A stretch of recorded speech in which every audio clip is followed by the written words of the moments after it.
Welcome in the world of यथार्थ आयुर्वेद. ओम धन्वंतरी नम. Myself Kanhaiya Devdas, BMS final student. तर आजचा जो टॉपिक आहे तो म्हणजे विषाक्त आहार परीक्षा अँड विरुद्ध आहार.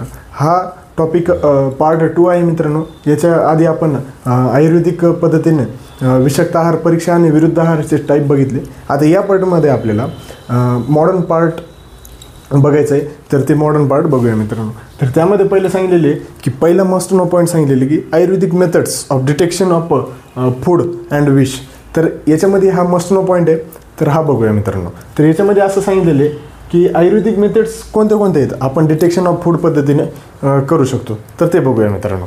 तर त्याच्यामध्ये केमिकल एक्सपोजर. आता हे केमिकल एक्सपोजर जर बघितले मित्रांनो, तर याच्यामध्ये 2 टाईप येतात, इंडस्ट्रियल एक्सपोजर्स आणि हाऊसहोल्ड केमिकल्स. आता इंडस्ट्रियल केमिकल्समध्ये जर बघितलं तर exposures to industrial toxins like lead, mercury, arsenic, heavy high metals असतं त्याच्यामध्ये. म्हणजे काय आहे की इंडस्ट्रियल पर्पजनं जे आपल्याला समजा वर्क करतात किंवा कंटॅमिनेटेड होतात त्याच्यामध्ये हेवी मेटल्स असतात, जसं लीड असते, त्याच्यानंतर मर्क्युरी असते, आर्सेनिक असते. त्याच्यानं काय होते, एक्सपोजर केल्यामुळं त्याच्यानं हेल्थ इश्यूज होतात. तर त्याच्यानंतर नेक्स्ट त्यांनी सांगितलेले की हाऊसहोल्ड केमिकल्स. आता हाऊसहोल्ड केमिकल्स आपल्या सर्व घरामध्ये पेस्टिसाइड्स, त्याच्यानंतर कॉस्मेटिक्स, त्याच्यानंतर एजंट्स, त्याच्यानंतर क्लिनिंग एजंट्स मोस्टली वापरतात. तर हे सर्व त्यामध्ये येतात आणि याच्यामुळं यामध्ये जर जास्त एक्सपोजर जर झालं तर त्याच्यामुळं काय होतं मित्रांनो, त्याच्यामुळं हाऊसहोल्ड केमिकल्स टॉक्झिन्स रिलीज होतात. त्याच्यानंतर नेक्स्ट त्यांना सांगितले की एअर पोल्युशन्स. आता ही एअर पोल्युशन्समध्ये इन्व्हायरमेंटल टॉक्झिन्स येतात.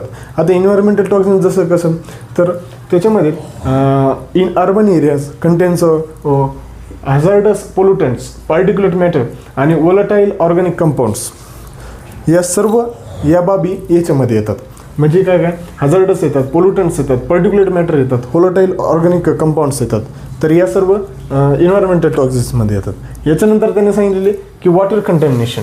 आता हे वॉटर कंटॅमिनेशनमध्ये केमिकल पोल्युटंट्स असतात. आता हे कशामध्ये असतात केमिकल पोल्युटंट्स, तर याच्यामध्ये जर बघितलं मित्रांनो तर कंटॅमिनेटेड विथ व्हेरियस केमिकल्स. आता याच्यामध्ये कोणते कोणते केमिकल्स असू शकतात, तर इंडस्ट्रियल रन ऑफ असते, तर पेस्टिसाइड्स असतात, इव्हन फार्मास्युटिकल्स कंपनीज असतात आणि हे लीड टू वॉटरमॉर्ट डिसीज करतात. मग आता हे वॉटरमॉर्ट डिसीज केल्यामुळं त्याच्यामुळं आपल्या बॉडीला अफेक्ट होते. तर याच्यानंतर नेक्स्ट त्यांनी सांगितलेले की फूड टॉक्झिन्स. आता फूड टॉक्झिन्स जर बघितले मित्रांनो तर याच्यामध्ये केमिकल ॲडिटिव्ज असतात. जसं आपण आपल्या खास व्यक्तीसोबत रेस्टॉरंटमध्ये जातो, आता त्यामध्ये आपण विविध प्रकारचे पनीर रेसिपीज मागवतो, तर त्याच्यामध्ये ॲडिटिव्ज असतात. तर जसे की food contains additives, preservatives, colourants which are harmful to the body. म्हणजे यांचे जास्त एक्सपोजर जर केलं तर हे पण हार्मफुल असतात. एक अजून एक इथे रेसिड्यूज इन फूड. आता residues on vegetables mostly affect our body also. हे एक पॉईंट त्यांनी सांगितलेले. त्याच्यानंतर नेक्स्ट त्यांनी सांगितलेले की मेडिकेशन्स अँड ड्रग मिसयूज. आता ड्रग मिसयूज ही एक खूप मोठं हे आहे. याच्यामध्ये जर बघितलं तर ओव्हरडोज आणि मिसयूज सांगितलेले. तर misuse of a prescription drug mostly affect leads to poisoning असं त्यांनी सांगितलेले. आता याच्यामध्ये मिसयूज कोणत्या ड्रगचं होतं आहे, ओपिएट्स एपिडेमिक. याचा ड्रगचा खास मोठ्या प्रमाणामध्ये मिसयूज जर केला तर त्यामुळं ओव्हरडोस होऊ शकतो. तर अशा पद्धतीने त्यांनी सांगितले. नंतर नेक्स्ट त्यांनी सांगितलेली की बायोलॉजिकल टॉक्झिन्स. आता या बायोलॉजिकल टॉक्झिन्समध्ये जर बघितलं मित्रांनो तर एक येते वेनमस टॉक्झिन्स आणि एक येते बॅक्टेरियल टॉक्झिन्स. आता वेनमस आणि बॅक्टेरियल. आता हे बॅक्टेरियल जर बघितलं मित्रांनो तर याच्यामध्ये फूडबॉर्न इलनेस आणि कंटॅमिनेटेड वॉटर थ्रू हे बॅक्टेरियल डिसीज येतात. आता याच्यामध्ये जर बघितलं प्रामुख्याने तर बॅक्टेरियल टॉक्झिन्स लाईक इकोला आणि सल्मोनेला, टायफी हे आपण आपल्या दैनंदिन जीवनामध्ये बघतो आणि हे टॉक्झिन्स रिलीज करतात. याच्यानंतर येते वेनमस टॉक्झिन्स. आता वेनमस टॉक्झिन्स जर बघितलं तर मोस्टली नागोबा, स्नेक्स, त्याच्यानंतर स्पायडर त्यांच्या पॉयझनसच्यामुळे. त्याच्यानंतर नेक्स्ट येते ते रेडिएशन एक्सपोजर. आता रेडिएशन एक्सपोजरमध्ये जर बघितले तर त्यामध्ये येते ionising radiations sources such as x-rays, nuclear power plants, त्याच्यानंतर radioactive materials, radioactive poisoning, it leads to radiation poisoning. तर अशा पद्धतीने त्यांनी रेडिएशन एक्सपोजर सांगितलेले. नंतर नेक्स्ट त्यांनी सांगितलेले की लीड कंटॅमिनेशन. आता लीड कंटॅमिनेशनमध्ये जर बघितलं मित्रांनो तर ओल्ड लीड पाईप असन किंवा लीड पेंट असन. आता आपल्या दिवाळीमध्ये आपण पेंट करतो कलरिंग, पण जे 1 वर्ष जुनं झालेलं असेल, 2 वर्ष जुनं झालेलं असेल, तर it leads to old lead base paints and plumbing in homes lead exposures. It leads to lead exposures. तर अशा पद्धतीने त्यांनी सांगितलेले. आणि ते मोस्टली कोणाला हार्मफुल करतात, तर चिल्ड्रन्सला मोस्टली हार्मफुल करतात. अशा पद्धतीने हा पॉईंट्स होता. नेक्स्ट त्यांनी सांगितलेले की alcohol and substance abuse. Alcohol consumption, समजा आता excessive alcohol consumptions lead to alcohol poisoning, म्हणजे ॲक्यूट टॉक्झिसिटी हार्म करते. अशा पद्धतीने त्यांनी अल्कोहोल सबस्टन्स अब्यूज सांगितले. नंतर इलिगल ड्रग्स. आता especially synthetic drugs can result in toxin effect and ओव्हरडोसेस.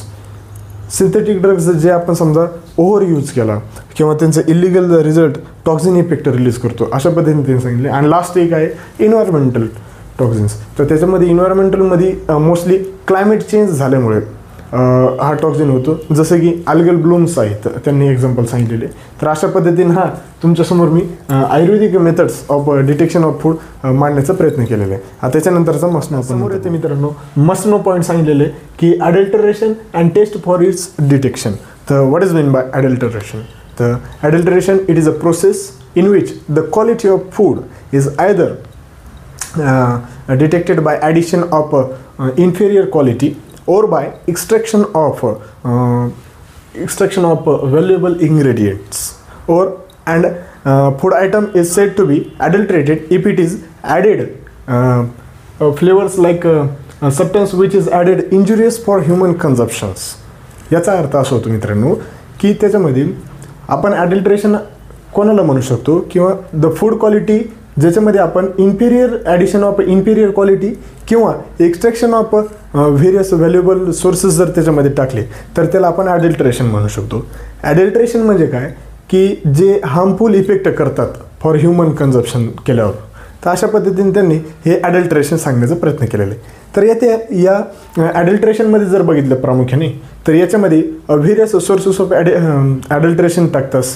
आता याच्यासाठी एक ॲक्ट लागू केलेले, तर त्यालाच आपण prevention of food act, adulterated act 1954 हा केलेला आहे. आता या ॲक्ट अनुषंगाने लेजिस्लेशननुसार pure quality of food and prevention of food from adulteration असं त्यांनी या ॲक्टमधून सांगण्याचा प्रयत्न केलेला आहे. तर आता या ॲक्टमधून हे एवढं सांगितल्यानंतर ॲडल्ट्रेशन आपण व्हेरियस काइंड्स ऑफ बघू शकतो. तर त्याचे जर टाईप्स बघितले मित्रांनो, तर त्याच्यामध्ये सँड, मार्बल चिप्स येतात, स्टोन्स येतात, मड येतात, त्याच्यानंतर चॉक पावडर येतात, मिनरल ऑइल येतात, वॉटर येतात, एक्सेट्रा हा आपण त्याच्यामध्ये पाहू शकतो. तर अशा पद्धतीने हे टाईप्स ऑफ सांगितलेले. आता याचेच काही इन्साइट्स आपल्याला आपल्यासमोर एक्झाम्पल सांगितलेले. तर ते एक्झाम्पल्स बघूया. जसं की आता दाल्समध्ये काय करतात, केसरी डाळ टाकतात. सिरियल्समध्ये बघितले तर व्हीट, राईसमध्ये काय करतात, स्टोन किंवा सँड किंवा ग्रीट टाकतात. तसंच पद्धतीने घी जर बघितलं तर त्याच्यामध्ये व्हेरियस काइंड्स ऑफ वनस्पती ॲडिशन करतात, किंवा ॲनिमल बॉडी फॅट्स हे प्रामुख्याने टाकतात. वेगवेगळ्या कंपनीमध्ये हे पण चालते मित्रांनो, म्हणजे ते घीमध्ये वेगवेगळे फॅट्स टाकतात ॲनिमल्समध्ये. आणि आपल्याला घीचं जर बघितलं, घृत जर बघितलं तर खूप आयुर्वेदामध्ये खूप मोठं त्यासाठी कल्प केलेलं आहे. आणि त्याच्यामध्ये खूप मोठ्या प्रमाणात औषधी प्रयोगामध्ये आपण उपयोग करतो. तर त्याच्यानंतर चिली पावडर जर बघितलं मित्रांनो, तर चिली पावडरमध्ये ब्रिक पावडर किंवा सॉडस्ट टाकतात त्यांच्यामध्ये. त्याच्यानंतर टी लिव्ह जर बघितलं तर हस्क ऑफ ब्लॅक ग्राम हा त्यामध्ये टाकतात. त्यानंतर शुगरमध्ये जर बघितलं तर चॉक पावडर टाकतात. त्याच्यानंतर आईस्क्रीम, जी की आपल्या खास व्यक्तींची खास असते, जसं की आईस्क्रीममध्ये जर बघितलं तर त्याच्यामध्ये स्टार्च, सेल्युलोज हे ॲडल्ट्रेशन टाकतात. त्याच्यानंतर असाफोइटिडा म्हणजेच हिंगमध्ये रेजिन्स आणि गम्स सुद्धा टाकले जातात. अशा पद्धतीने हे तुमच्यासमोर एनसायन्सनं पॉईंट्स सांगण्याचं सांगितलेलं आहे. म्हणजे हे MCQच्या दृष्टिकोनातून आहे, तर काळजीपूर्वक घेईल बघा. आता हे जसं तसं मी नोट्समध्ये उतरण्याचा प्रयत्न केलेला आहे. आता याच्यानंतर एक नाईस टू नो पॉईंट येते, ते म्हणजे टेस्ट फॉर फूड ॲडल्ट्रेशन. आता यामध्ये वेगवेगळ्या प्रकारचे आपले व्हेरियस टेस्ट बघावं लागतात. आता जसं की त्यामध्ये पहिले आहे व्हिज्युअल इन्स्पेक्शन. व्हिज्युअल इन्स्पेक्शन म्हणजे आपण व्हिज्युअली थ्रू काय करू शकतो, म्हणजे व्हिज्युअली थ्रू आपण ॲडल्ट्रेशन कसं डिटेक्ट करू शकतो. तर abnormal colour, texture, foreign particles in the food हे आपण व्हिज्युअली थ्रू डिटेक्ट करू शकतो. त्यानंतर त्यांनी सांगितलेले की टेस्ट अँड स्मेल. आता आपण टेस्ट आणि स्मेल, टेस्टनं आपण हे करू शकतो, can alter the taste or smell of the फूडनं आपण ॲडल्ट्रेशन त्याच्यामध्ये टाकलेलं आहे की नाही टाकलेलं हे आपण त्यामध्ये पाहतो. त्यानंतर केमिकल टेस्ट. आता यामध्ये व्हेरियस टाईप्स ऑफ केमिकल्स आपण बघू शकतो आणि याच्यासाठी आपल्याला एनसायसमने काही टेस्ट सांगितलेले. तर जसं बघितलं तर आयोडीन टेस्ट. आता हे iodine test it is to measure to detecting presence of starch in food. कशासाठी होतो, प्रेझेन्स ऑफ स्टार्च आहे की नाही फूडमध्ये हे बघण्यासाठी आपल्याला आयोडीन टेस्ट सांगितलेले मित्रांनो. त्याच्यानंतर सुदाना रेड टेस्ट. आता हे सुदाना रेड टेस्ट जर बघितलं तर हे to detect identify synthetic dyes in chilli powder किंवा अदर स्पायसेसमध्ये आपण हे सुदान रेड टेस्टचा प्रामुख्याने उपयोग करू शकतो. त्यानंतर त्याने सांगितलेले Folin Ciocalteu for measuring total phenolic content in beverages like wine or fruit juices. म्हणजे आपल्याला वाईन किंवा फ्रूट ज्युसेसमध्ये फोलिन सिओकाल्तेव ही एक टेस्ट सांगितलेली. तर याच्यानुसार आपल्याला त्याच्यामध्ये फिनॉलिक कंटेंट किती येतं वाईन्समध्ये फ्रूट्समध्ये हे आपण त्यामध्ये पाहतो. अशा पद्धतीने हा नाईस टू नो पॉईंट होता. तर आय होप की तुम्हाला हे समजलं असेल. इथपर्यंत समजलं का. आता याच्यासमोर आपण नेक्स्ट आता समोर आपल्याला मस्ट नो पॉईंट सांगितलेलं आहे म्हणजे फूड पॉयझनिंग, त्यांचे साइन अँड सिम्पटम्स आणि त्यांची ट्रीटमेंट. तर आता food poisoning, what is mean bye food poisoning? It occurs by consumption of a food or contaminated by bacteria and is stored or cooked incorrectly. ते कशामुळे होतं माहिती आहे का मित्रांनो, फूड कन्झम्पशन जर समजा आपण कंटॅमिनेटेड विथ बॅक्टेरिया जर कन्झम्पशन केलं तर त्याच्यामुळं फूड पॉयझनिंग होतो असं त्यांनी सांगण्याचा प्रयत्न केलेला आहे. तर आता हे जे कंटॅमिनेशन आहेत हे बॅक्टेरियाचे दोन टाईप सांगितलेले आहेत इथं, स्टेफिलोकोकस आणि साल्मोनेला. तर या स्टेफिलोकोकामध्ये जर बघितलं तर याच्यामध्ये हे काय करतात, मल्टिप्लाय इन फूड आणि टॉक्झिन्स रिलीज करतात. It multiply in food and produce a poisonous substance toxins. त्याच्यानंतर साल्मोनेला काय करतात, multiply in bowls and cause like illness. It is infectious and can spread through poor personal and kitchen hygiene. त्याच्यामध्ये हे salmonella टाईपचे bacteria जे आहेत तर ते मल्टिप्लाय इन बाउल्स होतात आणि त्यासोबतच ते इलनेस कॉज करतात लाईक डिसेंट्री. आणि त्याच्यामुळं काय होतं माहिती आहे का, त्यामुळं आपल्याला इन्फेक्शियस होतात आणि कॅन स्प्रेड होतात ते आणि त्याच्यामुळं टॉक्झिन्स रिलीज करतात. अशा पद्धतीने हे दोन बॅक्टेरियाचे तुमच्यासमोर मांडण्याचा प्रयत्न केलेला आहे. आता यांचे साईन्स अँड सिम्पटम्स सांगितलेले ते बघूया. तर साईन्स अँड सिम्पटम्स स्टेफिलोकोकल पॉयझनिंगचे बघितले तर याचे साईन अँड सिम्पटम्स आपल्याला टॉक्झिन रिलीज झालं की लगेच 2 ते 6 तासामध्ये आपल्याला त्वरित मिळतो. तर त्याच्यामध्ये नॉझिया, वॉमिटिंग, ॲब्डॉमिनल पेन, त्यासोबतच हेडेक, त्याच्यानंतर diarrhoea, symptoms and science of shock असंच त्यांनी सांगितलं. त्यानंतर त्यांनी नेक्स्ट सांगितलेली सॅल्मोनेला पॉयझनिंग. आता हे सॅल्मोनेला पॉयझनिंग ही फ्यू आवर्स किंवा डिले पण होऊ शकते 2 दिवसानंतर. तर यांचे साइन अँड सिम्पटम्स जर बघितलं तर फिवर, वॉमिटिंग, नॉझिया, डायरिया, त्याच्यानंतर ॲब्डॉमिनल पेन आणि sign and symptoms of shock त्यांनी सांगितलेले. तर त्याच्यानंतर नेक्स्ट पॉईंट सांगितलेली त्यांनी ट्रीटमेंट. आता ट्रीटमेंट जर बघितली तर पहिली ट्रीटमेंट त्यांनी असं सांगितली, त्या पेशंटला रेस्ट करायला लावायचं, नंतर प्लेंटी ऑफ फ्लुइड्स इनटेक करायला लावायचे आणि नंतर त्यांना इंड्यूस वॉमिटिंग सांगितलेली, वॉमिटिंग करायला लावायची आणि नंतर 4th स्टेप त्यांनी सांगितलेली की गॅस्ट्रिक लेवल्स द्यायला सांगितलं. नंतर पर्गेटिव्ह एक्झाम्पल लॅक्ट्युलोज द्यायचं सांगितलेले.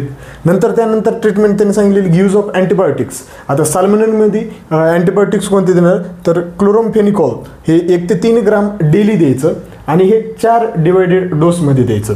त्याच्यानंतर ॲम्पिसिलिन 0.5 to 2 ग्राम पर डेली द्यायचं, पण इंट्राव्हेनस द्यायचं हे 6 आवरली. त्याच्यानंतर नेक्स्ट त्यांनी सांगितलेले पॉईंट ते म्हणजे पोस्टमॉर्टम ॲपिरन्स. आता हे पोस्टमॉर्टम ॲपिरन्स जर बघितलं मित्रांनो तर यामध्ये पोस्टमॉर्टम काय येणार तर त्याच्यामध्ये म्युकोज ऑफ GIT हे कंजस्टेड होणार, अल्सरेटेड होणार. त्यानंतर इंटरनल ऑर्गन्स हे कंजेक्शन्स होणार. त्यानंतर causative organisms is isolated from viscera होणार. म्हणजे ते कॉझिटिव्ह ऑर्गॅनिझम आहे का ते आपण विसेरापासून ते वेगळं होणार, आयसोलेट होणार. त्यानंतर फॅटी डिजनरेशन ऑफ लिव्हर सांगितलेलं. हे सर्व पोस्टमॉर्टम ॲपिरन्समध्ये येतात. तर अशा पद्धतीने त्यांनी ट्रीटमेंट आणि पोस्टमॉर्टम सांगितले. अशा पद्धतीने हा फूड पॉयझनिंग आणि त्यांचे साइन अँड सिम्पटम सांगितले. आता याचं एक टाईप आहे मशरूम पॉयझनिंग, ते बघूया. पॉयझनिंगमध्ये आपल्याला एक टाईप सांगितलेलं आहे मशरूम पॉयझनिंग, तर ते बघूया मित्रांनो. आता मशरूम पॉयझनिंग हे कशामुळे होतं, depending on toxin particular in a species त्याच्यामुळे होतं. तर आतापर्यंत आपल्याला 3 टाईप्सचे मशरूम आपल्याला माहीत आहेत. तर त्यामधले पहिलं आहे ते म्हणजे मस्करिन टाईप, यालाच अर्ली मशरूमसुद्धा म्हणतात. आता याच्यामध्ये जे प्रामुख्याने जो बॅक्टेरिया आहे त्या जो मशरूम आहे ड्यू टू इनोसाइट किंवा रिलेटेड स्पेसिसमुळं हा उत्पन्न होतो. इनोसाइट किंवा रिलेटेड स्पेसिस. त्याच्यानंतर याच्यामध्ये सिम्पटम्स जर बघितले मित्रांनो, सलायवेशन, स्वेटिंग, वॉमिटिंग, नॉशिया, त्याच्यानंतर डायरिया आणि ॲबडॉमिनल पेन, या सर्व सिम्पटम्स याच्यामध्ये होतात. आता याच्यामध्ये ट्रीटमेंट जर बघितली तर चॉईस ऑफ ट्रीटमेंट याच्यामध्ये ॲट्रोपिन देतात. काय देतात? ॲट्रोपिन. तर त्याच्यानंतर नेक्स्ट त्यांनी सांगितलेले हॅलोसिनोजेनिक टाईप. आता ही हॅलोसिनोजेनिक टाईप जे आहे, it is due to muscimol and other isoxazole compounds which are present in Amanita muscaria. Amanita muscaria जे नावाचं जे मशरूम आहे त्याच्यामध्ये आयसोझॅझोल कंपाऊंड्स आणि मस्किमोल, त्याच्यामुळं हा हॅलोसिनोजेनिक टाईप होतो. आता हे काय करतात? It this isoxazole compounds activates amino acid receptors and block the muscarine receptors in brain, आणि त्यामुळं काय होतं की हॅलोसिनोजेनिक टाईप होतं. काय होतं? हॅलोसिनोजेनिक टाईप. तर त्याच्यानंतर त्यांचे साईन अँड सिम्पटम्स सांगितलेले की अटॅक्झिया, त्याच्यानंतर ॲबडॉमिनल मुवमेंट सांगितलेले आहेत, त्यासोबतच टोनिक क्लोनिक सिजर्स सांगितलेले आहेत, त्याच्यानंतर त्याच्यामध्ये हिस्टेरिया सांगितलेले आहेत, आणि त्याच्यामध्ये अशा पद्धतीने हा सायन्स सांगितलेले आहेत. आणि याच्यामध्ये ट्रीटमेंट जर बघितली मित्रांनो तर त्याच्यामध्ये डायझेपॅम, लोराझेपाम आणि मिडोझोलाम अशा विविध ट्रीटमेंट त्याच्यामध्ये सांगितलेले. अशा पद्धतीने हा फूड पॉयझनिंग होतं मित्रांनो. आणि हा मस्टनो पॉईंट आहे, हे जसं तसं मी नोट्समध्ये उतरण्याचा प्रयत्न येते, म्हणजे आमविष, त्याची उत्पत्ती, त्याचे लक्षणं आणि त्याची चिकित्सा. तर आमविषाची उत्पत्ती जर बघितली मित्रांनो तर चरक विमानस्थान याच्यातून श्लोक सांगण्याचा प्रयत्न केलेले, तर ते श्लोक बघूया. विरुद्ध आशयन अजीर्ण आशिलीन्न पुनराम दोषमाच विषमच त्याक्षते भिषज विषसदृश्य लिंगत्वात तत् परमसाध्यम आशुकारित्वत विरुद्ध उपक्रम त्वचाचती.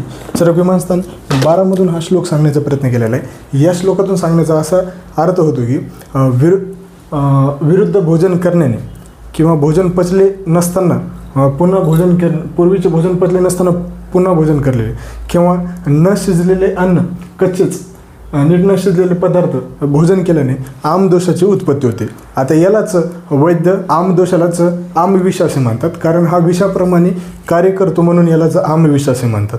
हा असाध्य व्याधी आणि हा शीघ्र मारक आणि त्यासोबतच तो विरुद्ध चिकित्सा उपक्रमाचा असतो. अशा पद्धतीने या आमविषाची उत्पत्ती सांगण्याचा प्रयत्न केलेला आहे. आता इथपर्यंत समजलं का? आता याच्यानंतर येते आमविषाची आपल्याला लक्षणं सांगितले, तर त्याची लक्षणातून आपल्याला चरक चिकित्सा स्थानमधून श्लोक सांगण्याचा प्रयत्न केले, ते श्लोक बघूया. तस्य लिंगम अजीर्णस्य विष्टंब सदनम तथा शीर्षो रुकश्च मूर्छा भ्रम पृष्ठकटिग्रह जृंभा अंगमरद तृष्णाश्च ज्वरचद्री प्रवाहनम आरोचक अभिपकश्च घोरमन्नचित तथा चरक चिकित्सास्थान 1545 याच्यातून हा श्लोक सांगण्याचा प्रयत्न केला. तर यामध्ये विविध व्याधींची लक्षणं सांगण्याचा प्रयत्न केलेला. तर प्रथम व्याधीचे लक्षण सांगितलेले विष्टंब उत्पन्न होतो आमविषाचं सेवन केल्यामुळे, त्याच्यामुळं शीर्षरूक म्हणजे डोक्यामध्ये दुखत राहतो, मूर्छा येते, कॉन्शियसनेस, त्याच्यानंतर भ्रम, गिड्डीनेस, त्यासोबतच पृष्ठकटिग्रह बॅक पेन, लंबार रिजनला दुखत राहतं, त्याच्यानंतर जांबा येते, अंगमर्द बॅक ॲके येतात, त्याच्यानंतर तृष्ण तहान लागते, त्यासोबतच ज्वर फिवर येतो, त्यासोबतच छत्री वॉमिटिंग होते, आरोचक येते, त्यासोबतच अविपाक म्हणजे आमदोष याचंच अपचन झालेले येतात. या सर्व या व्याधीच्या लक्षणे आपल्याला प्रामुख्याने सांगण्यात आलेले आहेत. आता याच्यानंतर येते मित्रांनो ते म्हणजे आमविषामुळे उत्पन्न होणारे व्याधी. आता हे जर आमविष जर वाढलं तर हे कोणत्या कोणत्या लक्षणांनुसार जातं, जसे 3 दोष आहेत. जर समजा हे पित्तामध्ये जर गेलं तर त्याच्यामुळं दाह, तृष्णा, मुखामय, त्यासोबतच आम्लपित्त, पित्तज विकार हा दाखवत राहतो. त्यासोबतच जर हा आमविष कपज विकारामध्ये जर गेला तर ते यक्ष्मा, पीनस, प्रमेय आणि इतर कपज विकार दाखवत राहतं. त्यासोबतच जर हे आमविष वातिक जर झालं तर त्याच्यामध्ये वातिक दोष उत्पन्न होतात. हा मूत्रमार्गामध्ये जर गेलं तर मूत्रविकार रोग होतात. कुक्षिगत रोगामध्ये जर गेलं तर ॲबडॉमिनल रिजनला कुक्षिगत रोग उत्पन्न होतात. हात जर समजा रसादी स्त्रोतसामध्ये जर गेला तर रसादी प्रदोषाचा विकार उत्पन्न करतो. अशा पद्धतीने हा जिथे जिथे जाईल त्या पद्धतीने तिथं व्याधी उत्पन्न करतो. अशा पद्धतीने हे आमविषामुळे उत्पन्न होणारी व्याधी होते. त्याच्यानंतर शेवटचा पॉईंट येते ती म्हणजे आमविषाची चिकित्सा. तर याच्यासाठी पण चरक विमानस्थान याच्यातून श्लोक सांगण्याचा प्रयत्न केलेले, तर ते श्लोक बघूया. सर्व विकारांना आमदोष प्रदोषांना पूर्ण विकारांना अपतर्पणे उपरभवती सती तव बुंदे कृता अपतर्पण व्याधिना निग्रह निमित्त विपरीतमस्य श औषध विपरीतम चारध्ययसत्वरम सर्व विकारानं च निग्रते हेतु व्याधी विपरीतान औषधं मिश्चन्ति कुशला तदर्थकारी वा. चरक विमानस्थान 13 याच्यातून हा श्लोक सांगण्याचा प्रयत्न केलेला आहे की त्यांनी असं सांगितलेले, जर समजा आपण आम्ही दोषाचे शमन जर करायचं असेल तर ते अपतर्पणानं करतो आपण, जसे की लंघन, दीपन आणि लंघन, पाचन आणि दोषावशेचन द्रव्य वापरतो. परंतु जर समजा यामुळे जर व्याधीचे शमन झाले नाही तर त्याच्यामुळे आपण अपतर्पण करून सुद्धा शमन झालं नाही तर आपण त्यांच्यामुळे जे कारण विपरीत औषधं जे वापरले होते ते थांबून आपण रोग विपरीत औषध वापरतो आणि त्यामुळे काय होतं मित्रांनो, मग आपल्याला वेगवेगळ्या औषधी विकल्पांचा उपयोग करावा. आता जसे की आमदोषामध्ये गरम पाणी सेंधव मीठ करून हे करायचं आणि त्यामध्ये पिंपळी चूर्ण आणि नागदंतीचे चूर्ण टाकायचं आणि ते सेवन करायलाच लावायचं आणि वमन करायला लावायचं. आता वमन जर झाले नाही तर त्याच्यामध्ये काय करायचं, पिंपळी आणि नागदंतीचे चूर्ण टाकायला लावायचे. त्यासोबतच त्याच्यामध्ये एकत्र करून मीठ टाकलेल्या पाण्यात त्यांना द्यायला लावायचं, म्हणजे त्यांना प्राशन करायला लावायचं. त्याच्यानंतर त्यासोबतच पिंपळी आणि सरसुकल्क हे मदनफळ कषायामध्ये द्यायचं आणि त्याला औषधी सेवन करायला लावायचं. अशा पद्धतीने हिने आम्यविषाची चिकित्सा सांगण्याचा प्रयत्न केलेला आहे. अशा पद्धतीने हा विषाक्त आहार परीक्षा आणि विरुद्ध आहार परीक्षा पूर्ण must know points, desirable to know points मी तुमच्यासमोर मांडण्याचा प्रयत्न केलेले. आय होप की तुम्हाला हे समजलेलं असेल. आता याच्यामध्ये तुम्हाला काय करायचं मित्रांनो, हे पुस्तक नीट रेफर करायचं.